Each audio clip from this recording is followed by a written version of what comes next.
Sejam todos muito bem-vindos. Que prazer estar falando com vocês aqui hoje, terapeutas. Eu sou Regiane Cunha, sou terapeuta e formadora e ajudo você que deseja se tornar um profissional no tratamento da ansiedade e depressão a ter bons resultados, tá?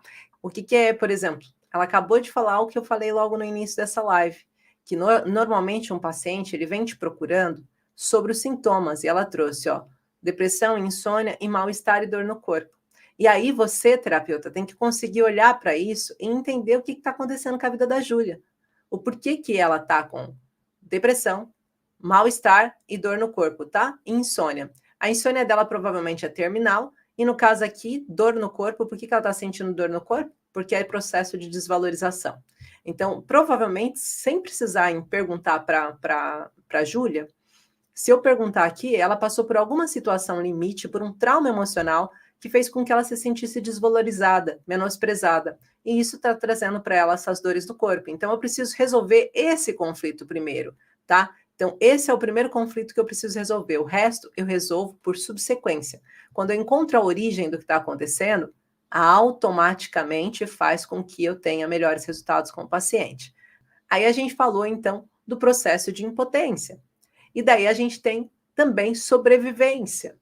Quando é sobrevivência? Quando aquele paciente passou por um trauma, imagina que, estou falando do casamento ainda, no casamento ele sentiu que a partir dali ele ia morrer, que ia faltar alimentação, que ele ia passar por um processo de falta muito grande. Falta pode ser carência afetiva, falta pode ser a própria financeira, a falta pode ser um sentimento de eu não vou conseguir respirar da mesma forma, minha vida acabou a partir de agora, você acabou com a minha vida. Sabe quando o processo de divórcio a pessoa vem e fala assim, você acabou com a minha vida? Nós estamos falando de trauma de sobrevivência. Então, o conflito de sobrevivência vai fazer com que o seu paciente acabe desenvolvendo problemas brônquios, pulmonares, sinusite, atacar sinusite. Quem nunca teve um paciente que chegou com a sinusite bem afetada e você nem sabia por que ele estava com isso? E aí a gente vai pensar, a sinusite tem dois contratempos por trás. A alergia, que foi despoletada, e se a gente está falando de processos alérgicos, a gente está falando de um sentimento, de um escudo.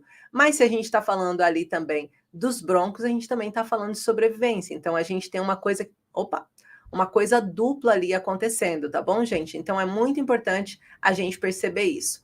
Ansioso e depressivo pode ter todos os escudos juntos? Pode, de acordo com os traumas emocionais que eles vivenciaram. Então, esses são os primeiros pontos que nós precisamos ter com clareza na nossa vida. Esses são alguns pontos de clareza que a gente precisa ter para a gente poder ajudar os nossos pacientes. E aí a gente vai falar sobre como que a gente entende, então, quando o trauma é consciente, nós sabemos que afetou um dos tecidos. E de acordo com os sintomas desses tecidos, a gente consegue entender quais foram os traumas emocionais que esse paciente vivenciou. E daí existe o trauma de acúmulo e o trauma de impacto. E a gente ainda está falando da base da biomicrohertz, que é tudo que eu ensino para os meus terapeutas que são formados por mim, né? Os terapeutas que atuam com a biomicrohertz. A base emocional. Se é um trauma de acúmulo, aconteceram várias situações semelhantes. Se é um trauma de impacto, aconteceu apenas uma situação. E aí, como que a gente faz esse diagnóstico assertivo? Então, a gente olha, categoriza o trauma que aquele paciente vivenciou, se é um trauma de acúmulo, se é um trauma de impacto. Se foi um trauma de impacto, qual foi a área afetada? Se foi um trauma de acúmulo, quais as áreas afetadas? Por exemplo, se eu estou com um paciente na minha frente, que eu tenho um M3 e um S5 ativo, ou seja, olhando para cá, eu sei que no meu diagnóstico deu que eu tenho um S5 e que eu tenho um M3, eu já sei que ele tem um potencial enorme para desenvolver fibromialgia. Fibromialgia é um gatilho misto de 3 escudos ao mesmo tempo. É o chamado DDI, desproteção, desvalorização e impotência. E quanto mais esse paciente passe pelos estressores ativos que eu falei no início dessa live, quanto mais ele fale dos estressores ativos, mais aciona esses 3 pontos para ele. Então, nós precisamos conseguir ler e ajudar esse paciente a entender que todas as vezes que ele se sentir desvalorizado, as dores no corpo dele, a fibromialgia vai aumentar. Todas as vezes que ele se sentir desprotegido e desapoiado, aquilo vai aumentar. Todas as vezes que ele se sentir impotente diante de algo, aquilo vai aumentar. Até você poder fazer um processo de biomicrohertz com ele, até você conseguir desobstruir esses ductos emocionais. Então, qual é o nosso processo? Você identificou os traumas conscientes do seu paciente, você percebeu que aquele paciente passou por situações difíceis. A partir daí, a gente vai começar, então, o processo de pesquisa com a biomicrohertz. A gente vai olhar para o corpo desse paciente e procurar quais foram o centro vital dele que foi afetado. E o centro vital, a gente está falando do nervo vago. A gente está falando de todo o sistema. Através do sistema nervoso periférico, a gente consegue entender aonde que parou, que ficou obstruído esse trauma emocional também. E aí, nesse processo de encontrar o trauma emocional, se eu tenho um trauma emocional aqui, por mais que eu queira fazer essa comunicação do meu intestino com o meu cérebro, trazendo os neurotransmissores positivos, a tal famosa ocitocina, a tal dopamina, a tal serotonina, não passa. Por que não passa? Porque eu tenho um ducto emocional obstruído. Então, eu preciso entender aonde que está, que eu estou nesse momento em C3. Eu preciso perceber o que está acontecendo aqui. E pedir para os meus anticorpos conseguir voltar à vitalidade desse tecido. Então, primeiro eu vejo a vitalidade, depois eu vejo as zonas que foram impactadas no trauma, depois eu vou ver qual é a superfície de entrada desse trauma emocional e, por último, e não menos importante, identificar quais foram os órgãos afetados.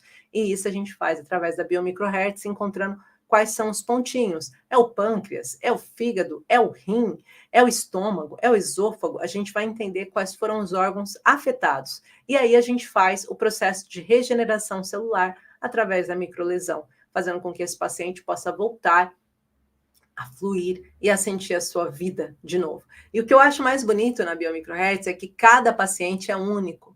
E a gente consegue tratar aquele paciente com essa unicidade, com o que ele é de verdade, porque a gente está entendendo e lendo aquele paciente naquele momento. Então, a gente deixa de ter esses tratamentos convencionais, que é um remédio que serve para todo mundo, e passa a ter algo que é específico. Olha, você vivenciou, por exemplo, vou dar um exemplo de um dos atendimentos que eu fiz hoje, você vivenciou um trauma aos seus 18 anos. Esse trauma que você vivenciou nos 18 anos foi um trauma de desproteção, aonde você teve afetado o S4, você ficou com muito medo de enfrentar aquilo. Você se recorda o que aconteceu nessa altura? Aí o paciente foi e me disse, olha, foi na altura que eu tinha acabado de tirar a carta e eu saí conduzindo e espatifei o carro do meu pai contra um muro. E eu tive muito medo de voltar para casa. Eu fugi, inclusive, fiquei 3 dias na casa de um amigo com o telefone desligado, porque eu tinha muito medo dele me contactar e bater muito em mim ou me pôr para fora de casa. Você entende como aquilo foi um trauma para ele muito impactante, em que ele tinha medo de enfrentar aquela situação, gerou para ele impotência? E sabe o que é pior? Depois dali, ele não conduziu mais carro, porque toda vez que ele sentava para conduzir o carro, lá vinha a âncora de imagem. Então, a gente fez o processo de biomicrohertz. Primeira sessão, ele melhorou, mas ainda não tinha vontade de entrar no carro. A partir da segunda sessão, esse paciente disse, olha, eu já consegui entrar no carro e conduzir. Levei minha mãe até o mercado. Então, isso é um processo de melhora que você consegue fazer com o seu paciente em um curto espaço de tempo. É isso que a biomicrohertz pode proporcionar para o paciente. Então, quando a gente fala de diagnóstico, né? Hoje a gente falou das bases, qual a importância de um diagnóstico correto, é você conseguir chegar na origem do que realmente está afetando o seu paciente. E se você não consegue chegar na origem do que afetou o seu paciente, você vai estar sempre resolvendo a superfície, sempre cuidando da ponta do iceberg. E quando você percebe, você pode ser a pessoa que está afundando, você pode ser a pessoa que está afundando o seu paciente, ou seja, você está sempre olhando para a ponta do iceberg, em vez de alertar para ele que tem coisas muito mais densas que precisam ser tratadas. E com isso, ele vai fazer como o Titanic, vai afundar e vai ter que buscar um tratamento em outro lugar. Então, é muito importante a gente saber como a gente usa o diagnóstico favorável para acertar no paciente, para entender se esse paciente tem ansiedade, se ele tem depressão, se é um sintoma, se é uma reação, como ele está, quais são os traumas emocionais. E olha, não vai importar se ele tem ansiedade ou depressão, se você souber lidar com os traumas dele, porque você vai estar corrigindo a origem. Você não vai estar fazendo como um monte de profissional que só quer saber do sintoma. Você está entendendo na origem, a origem dele. Ele passou por um trauma emocional, de impacto ou de acúmulo.